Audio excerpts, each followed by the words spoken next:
Bonjour à tous, je m'appelle Pierre, je suis le créateur du média VidVidéaste et aujourd'hui c'est le grand retour du podcast avec pour nouveauté le format vidéo. Sur ce, je vais rejoindre mon invité et il vous explique sur le chemin.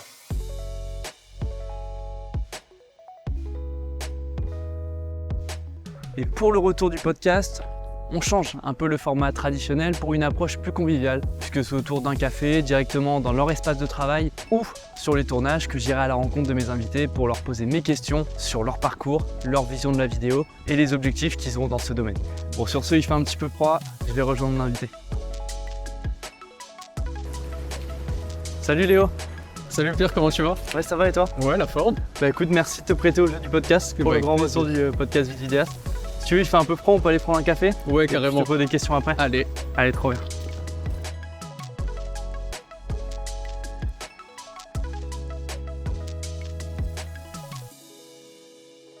Ok, bon, nous y voilà. Merci de te prêter au jeu de l'interview. C'est un peu nouveau pour nous au niveau du podcast d'intégrer le format vidéo. ouais. Juste, je préviens pour les personnes qui nous regardent à la vidéo. Effectivement, là, on est en extérieur, donc dans Paris.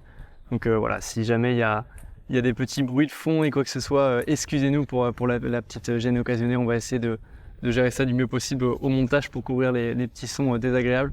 Mais je trouvais ça intéressant de se retrouver en extérieur avec un format assez convivial pour échanger ensemble. T'as bien raison. Comme ça, je suis prêt. Un peu froid.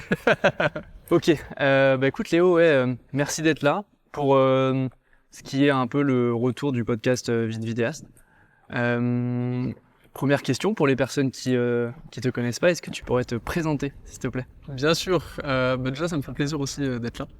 Et je m'appelle Léo, j'ai 23 ans, je suis artiste 3D, principalement dans le publicitaire. Je travaille aussi un petit peu dans le clip, mais moins. Et puis voilà, je fais mon petit chemin, je suis passionné par la 3D. Puis voilà, globalement. Trop cool. Effectivement, moi j'ai découvert ton travail il y a quelques semaines sur VidVidéaste. On t'a d'ailleurs repartagé parce qu'on adore son travail chez VidVidéaste. Et ce qu'on trouvait assez chouette, c'était justement que tu avais une vision en tant que créateur vidéo qui était un peu différente justement avec l'animation 3D. Donc on va y revenir juste après. Mais ouais, trop chouette. Mais est-ce que tu peux nous raconter un peu justement ton parcours? Qu'est-ce qui a fait que justement t'en es venu à faire de l'animation 3D? Comment ça s'est révélé pour toi? Est-ce que tu peux nous expliquer un petit peu? Carrément. En fait, ça fait un petit moment que j'ai commencé la création globale. Là, je parle pas de 3D, je parle vraiment création. J'avais 11 ans la première fois que j'ai ouvert Photoshop, à l'époque où on faisait des bannières YouTube, Call of Duty, etc. Et j'aimais trop ça, je me suis découvert vraiment la passion à ce moment-là, la passion de créer. Et petit à petit, ça en a enchaîné un peu une découverte de tous ces métiers-là. Quand je dis métier, c'était pas vraiment mon métier à 11 ans, tu te doutes bien, mais là je faisais du graphisme. Après j'ai essayé un peu After Effects pour faire des effets spéciaux. Je me suis mis à faire de la photo, j'avais acheté un appareil. Enfin, mes parents m'avaient acheté un appareil, de la vidéo aussi un petit peu. Et puis voilà, avec des potes aussi, j'ai rencontré des potes qui faisaient un petit peu la même chose, surtout en vidéo. Qui venaient aussi de ma ville, soit de mon lycée ou soit de mon collège même à l'époque. Et en fait, petit à petit, j'ai fait mes études là-dedans. Dans le graphisme finalement, c'est un peu la voie que j'ai choisie au fur et à mesure et jusqu'au moment où j'ai arrêté mes études et j'ai pris le virage de la 3D. Okay. Même si j'en faisais déjà un petit peu, mais c'est vrai qu'à la fin ça a dominé. Trop cool. Et justement, moi quand tu me parles de ça, de me dire que tu as commencé à 11 ans, ce qui est quand même hyper jeune, comment t'as détecté ça chez toi, le fait de t'intéresser à plein d'aspects créatifs, photos, vidéos? Ouais, est-ce que c'est ton entourage qui était peut-être là-dedans? Est-ce que tu es tombé tout simplement dedans? Comment ça s'est... Alors peut-être du côté de ma mère, dans ma famille, ils ont un peu la fibre artistique. Pas du tout sur les logiciels, vraiment à la main, tu vois, un peu de la peinture, etc. Ok. Mais sinon, non, c'est pas forcément eux qui m'ont poussé là-dedans, ni même des amis qui m'ont inspiré ou quoi. C'est vraiment... c'est le hasard a fait que... Au bout d'un moment, j'ai découvert ça en jouant aux jeux vidéo. Parce que comme j'expliquais, c'était à l'époque où on faisait des bannières pour des youtubeurs qui jouaient à Call of, etc. Et c'est vraiment né du jeu vidéo en fait. Et des youtubeurs qui faisaient des vidéos là-dessus. Non, je suis un peu tombé dedans par hasard et là, ça m'a pris de passion et j'ai continué là-dedans. Donc du coup, tu continues après dans tes études? Ouais, c'est ça. Vraiment orienté dans l'animation 3D pour te perfectionner, etc. Alors non, pas du tout. En fait, donc une fois que j'ai pu faire des études, commencer, on va dire, les études dans la création, c'était pour le bac, où j'ai passé un bac STD2A. Donc, c'est sciences et technologies du design et des arts appliqués. En 3 ans, enfin, la première année en seconde, en fait, c'est juste une option qui est en plus de l'emploi du temps classique. Et ensuite, en première et terminale, c'est vraiment... là, on est en STD2A, c'est-à-dire que c'est plus une option, c'est vraiment le planning entier qui tourne autour de la création. Mais on découvre un petit peu tous les domaines du design, donc c'est-à-dire du design de mode, du design d'architecture, design produit, design graphique, et peut-être que j'en oublie un. Et voilà, en fait, on découvre un petit peu tout ça, même si moi, à ce moment-là, je savais déjà que mon truc, c'était vraiment principalement le graphisme. Après, effectivement, je faisais aussi photo, vidéo à côté, parce que j'aimais un peu de tout. Mais ouais, donc j'ai passé ce bac STD2A pour ensuite accéder à des études de graphisme. Et quand je te parle de graphisme, j'ai continué avec un BTS design graphique, option print, donc on faisait beaucoup d'imprimés, c'est-à-dire des affiches dans le publicitaire, des identités visuelles, donc logo, typo, charte graphique, etc.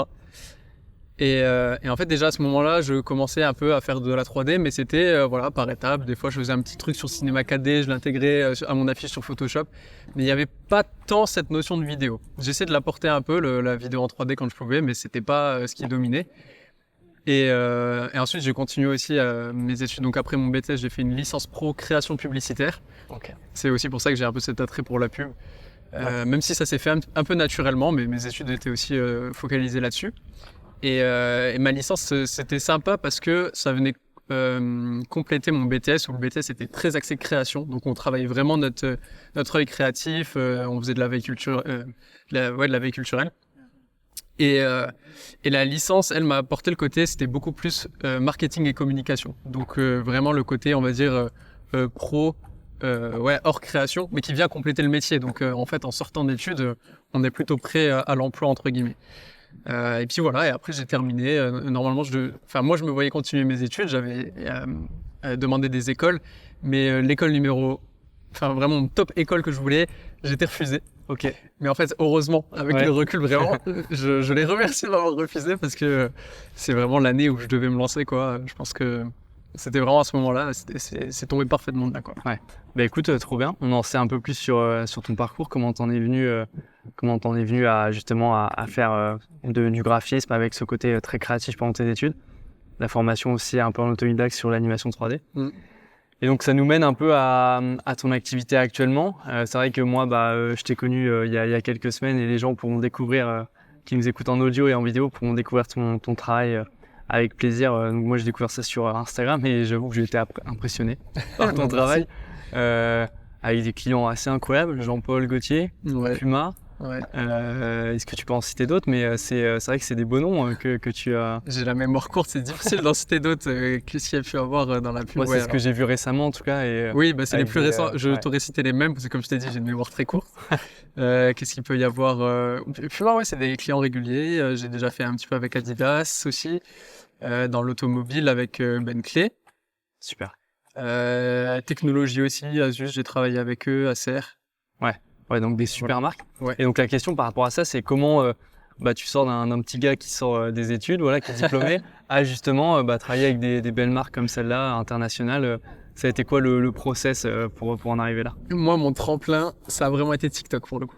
En fait, donc pour la petite histoire, quand je suis sorti d'études après ma licence, c'était il y a 2 ans à peu près, un peu plus de 2 ans. J'ai un pote qui est venu me voir, qui s'appelle Thibaut Audio, qui fait aussi de la 3D. Okay. À l'époque, il en faisait pas. Mais on faisait aussi à peu près le même taf, c'est-à-dire de la photo, de la vidéo, graphisme, un peu tout ça mélangé. Et il m'a dit, mec, tu devrais poster sur TikTok. Et je savais pas trop. C'était encore le moment peut-être dans TikTok où tu pouvais facilement percer, il y avait peut-être moins de contenu lié à ça aussi. Ouais, plus ou moins, parce que c'est vrai que beaucoup ont pris pendant le confinement. Là, je crois que quand il m'en a parlé, c'était un peu après le confinement, donc il y avait aussi peut-être cette question de, je sais pas, c'est peut-être saturé. Après, je me suis dit, en vrai, pourquoi pas tenter? Et sauf que j'avais pas le format adapté pour la plateforme, je faisais du graphisme spécialisé en print. Tu vas pas voir une affiche sur TikTok, quoi. Du coup, je me suis dit, ok, je peux tenter, mais il faut que je trouve un format qui soit adapté. Et en fait, quelques mois ou années auparavant, peut-être il y a un an en arrière, il m'avait dit, j'avais fait un concept sur mon Insta, mais sur mon Insta, il y avait que mes potes, parce que j'étais pas du tout encore sur les réseaux sociaux, où en fait, je prenais une photo dans la rue, je la modifiais sur Photoshop. Donc par exemple, tu avais une flèche de route qui, au lieu d'être sur la route, elle montait sur le trottoir et sur un bâtiment. Ok. Où tu avais une façade et tu voyais un bout de balcon qui dépassait, qui était suspendu dans le vide. Et je mettais ça en story juste pour mes potes, pour rigoler, quoi. Et en fait, il y a eu plein de potes à moi qui ont commenté. Ça a vraiment pris un engouement de fou pour mon compte Insta, tu vois. Et t'en as même qui sont rendus sur place. Bon, Metz, c'est une petite ville, mais ils sont rendus sur place pour voir, tellement ça paraissait fou. Et en fait, c'était faux. Ils me l'ont dit. Ouais, et je me suis dit, ok. ah ouais, ça a un impact sur le réel, quoi. Et bref, donc là, je reviens un an après quand mon pote Thibaut me dit, tu devrais poster. Je repense à ce concept-là. Je me dis, ah, mais ça peut être un bon format pour aller sur la plateforme. Mais il faut le faire en vidéo maintenant. Et pour faire la vidéo, il faut le faire en 3D. Donc j'ai commencé par là à faire un peu de la 3D, à amener mes skills, parce que je faisais déjà un peu de 3D, mais sans plus, pour aller sur la plateforme et pour créer ce type de vidéo. Et puis voilà, et en fait de fil en aiguille, ça a pris. Et c'est par TikTok que j'ai eu mes premiers clients, et premiers clients avec les gros noms, quoi. C'est trop bien. Incroyable. Ouais, finalement, c'est le bouche-à-oreille qui t'a permis de te développer. Ouais, c'est le ça. fait de la visibilité sur les réseaux sociaux, et après peut-être voilà le fait que les gens ont dû voir que tu bossais bien, donc je sais pas si ça a déclenché d'autres choses, mais trop cool.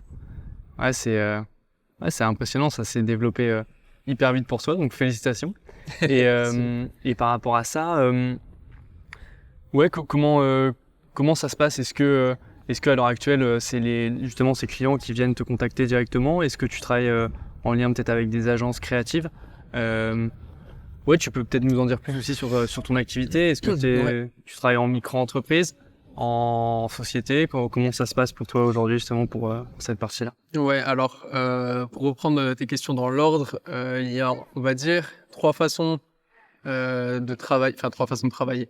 En fait, il y a soit je suis contacté par la marque en direct, soit je suis contacté via une agence qui fait le relais entre la marque et moi. Okay. Ou bien je suis contacté par les réalisateurs quand il s'agit de clips ou de pubs.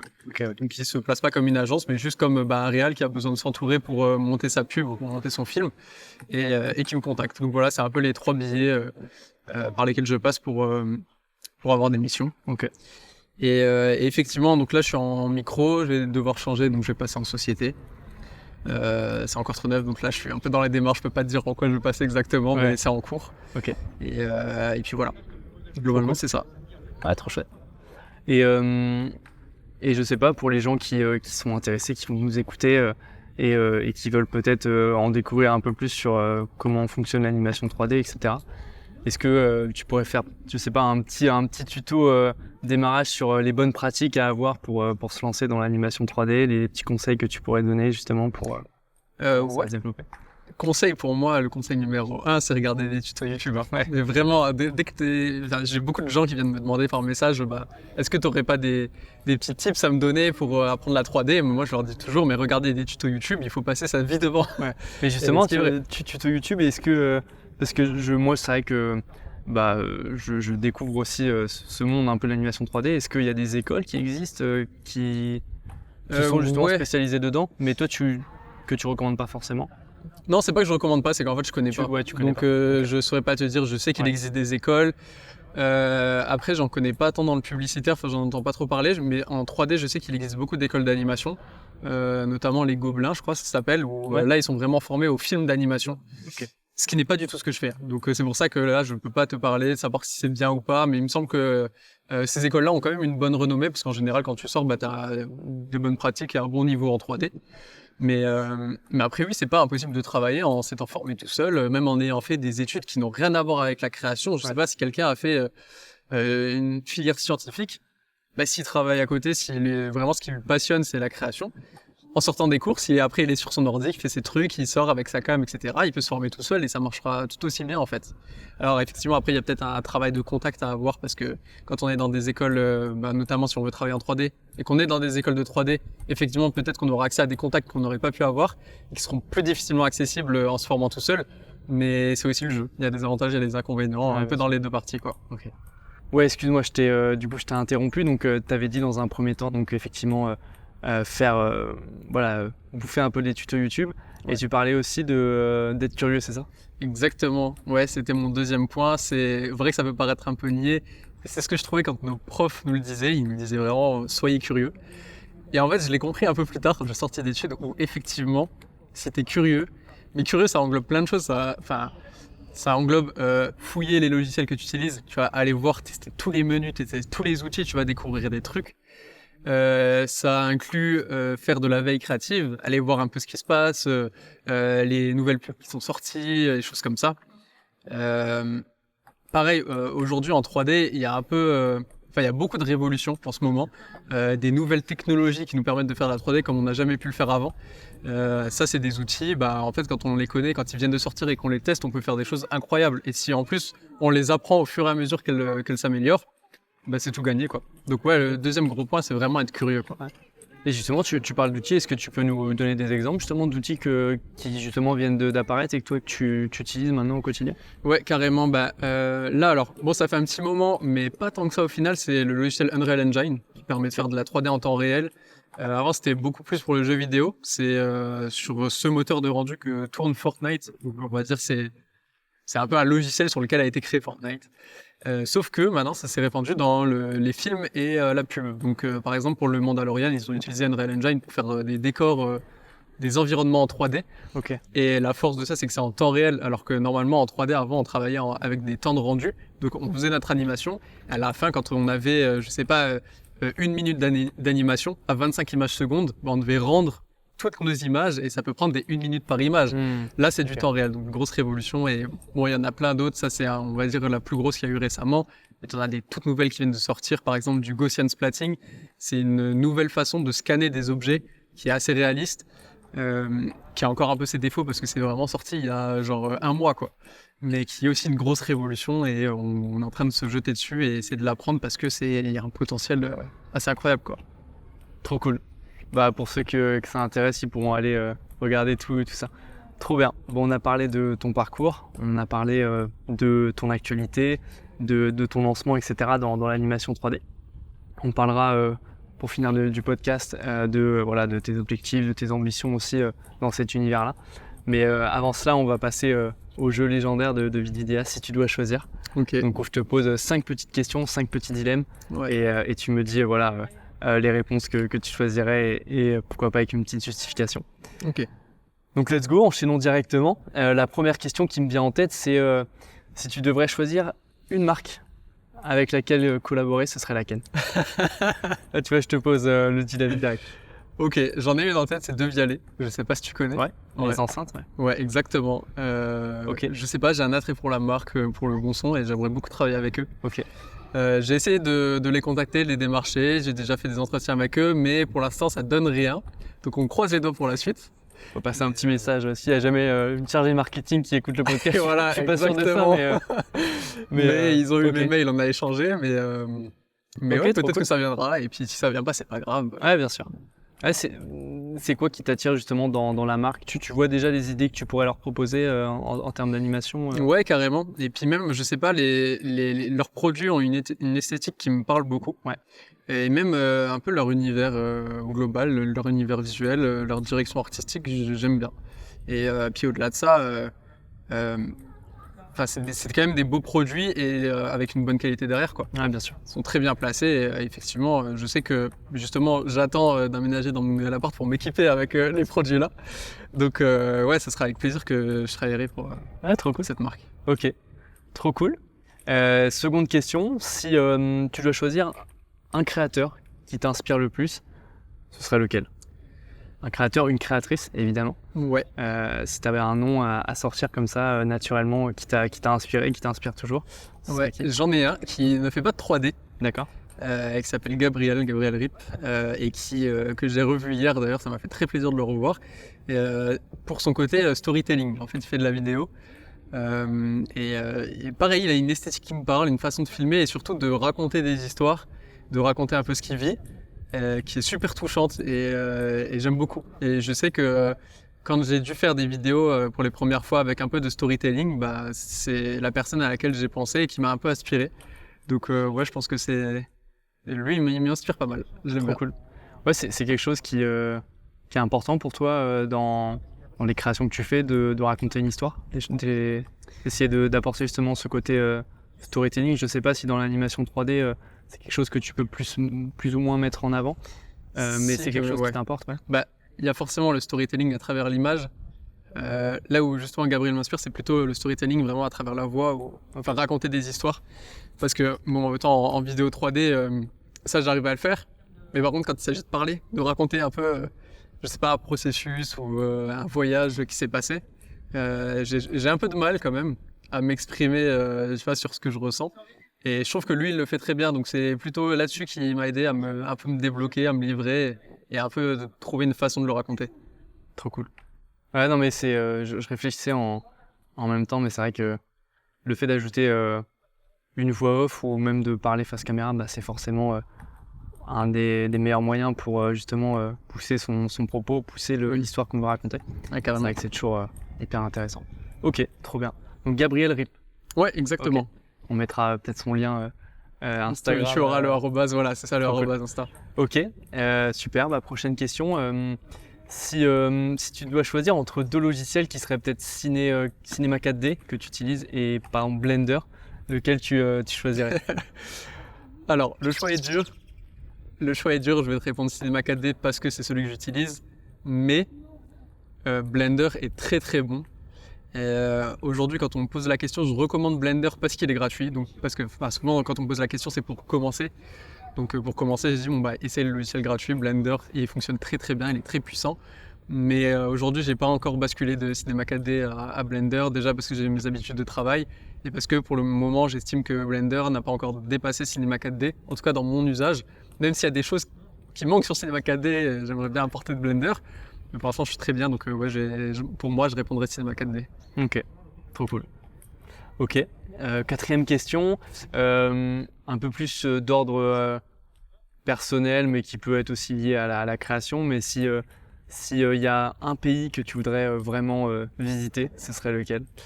Ah, déjà, ça justement, je vais peut-être y aller cet hiver avec des potes. Ah, ok. On va aller, on va peut-être aller en Finlande, en Laponie. Ah, trop cool. Ouais. Donc, je sais pas, en fait, depuis. Mais là, ça fait quelques semaines que je fais une fixette là-dessus. J'ai absolument envie d'aller visiter. Et j'espère que ça va se faire. Je sais pas, je suis tombé sur des images qui sont magnifiques, tout enneigé, les aurores boréales, ça fait trop rêver.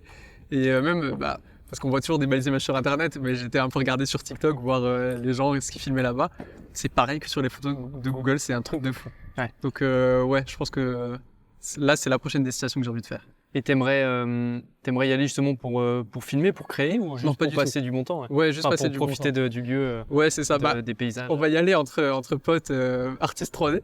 Okay. Deux autres potes qui font aussi de la 3D, dont Thibaut que je t'ai parlé au début, qui m'a dit de me lancer sur TikTok. Mais bon, évidemment qu'on va filmer là-bas, on va filmer des petits trucs en backup, on va dire. Mais non, si j'y vais, c'est vraiment pour faire une pause au niveau travail et passer du bon temps et ouais, visiter un petit peu d'autres horizons.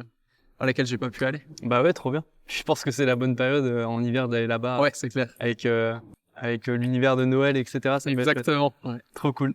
Et puis dernière question, voilà, un peu simple, même si tu en as parlé un peu au début de notre entretien, mais s'il y a une plateforme vraiment que tu devrais choisir pour partager ton contenu, ce serait laquelle, si tu dois choisir une plateforme?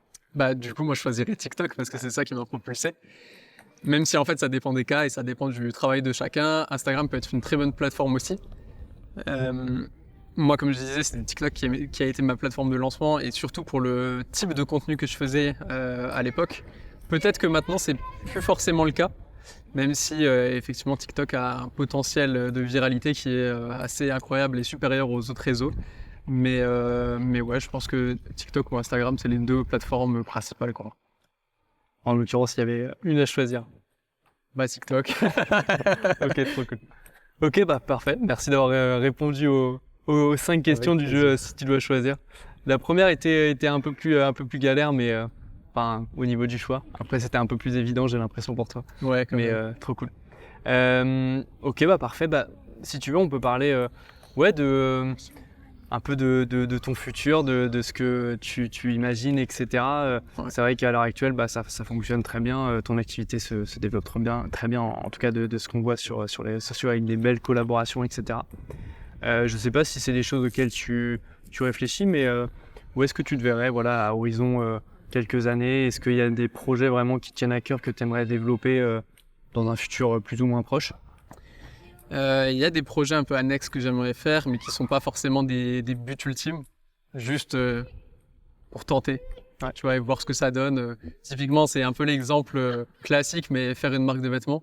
Mais moi, c'est avant tout juste pour designer mes propres vêtements et les porter. Si ça bide, c'est pas grave, on va dire. Mais tu vois, et en fait, faire de petits projets comme ça, où c'est pas des goals, c'est pas des rêves, mais c'est des petits trucs que j'aimerais bien faire. Mais avant tous ces petits projets annexes, non, c'est vraiment développer ce côté 3D, parce que c'est ma passion, c'est vraiment là où j'ai envie d'aller.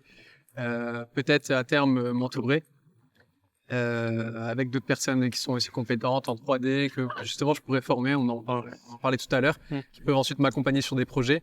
Parce que pareil, aujourd'hui, je suis super content, j'ai beaucoup de demandes de projets et de super marques et des super projets. Malheureusement, je peux pas tous les accepter parce que je travaille tout seul. Ouais. Et en fait, ça me désole un peu de devoir laisser des super beaux projets. Et c'est pour ça, en fait, si demain je suis accompagné, je pourrais les accepter, et même si c'est pas moi qui vais vraiment faire la 3D, si c'est quelqu'un dans mon équipe, je vais avoir un œil dessus, je pourrais donner un avis, donner une direction. Ouais, bien sûr. Et c'est ça qui m'intéresse au-delà de vraiment être dans la technique 3D, aussi être un peu dans la direction artistique. Donc plutôt entouré à l'avenir, je pense. Ok, super. Et puis tu me disais en off rapidement que tu envisageais prochainement aussi de venir sur Paris. Ouais, c'est quelque chose, j'imagine aussi, qui est dans l'optique de continuer à développer, à être plus proche de tes clients. Ouais, parce que aujourd'hui, je passe la moitié de mon temps à Paris. Je fais H24 des allers-retours en train de Metz-Paris. Donc, la suite logique, c'est Paris, parce qu'effectivement, c'est là où il y a tous les tournages, où il y a tous les événements, les invitations, les contacts.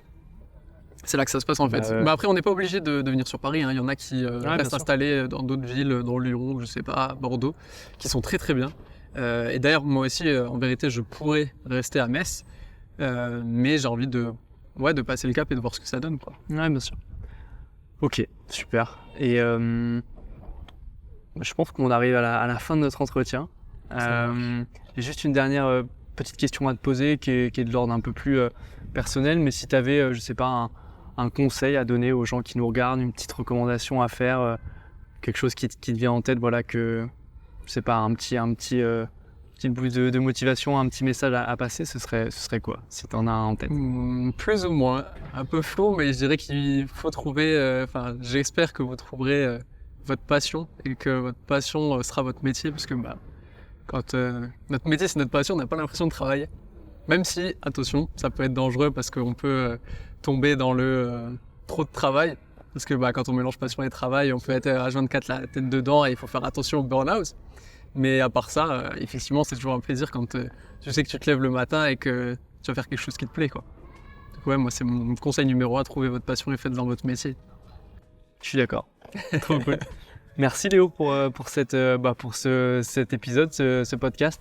J'espère que vous n'aurez pas été trop gênés par le son. C'est vrai qu'on était dans un petit square à Paris, donc ça plonge dans une ambiance. Ouais, c'est ça.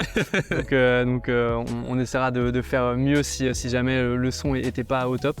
Mais merci en tout cas de t'être prêté au jeu, c'était bien cool.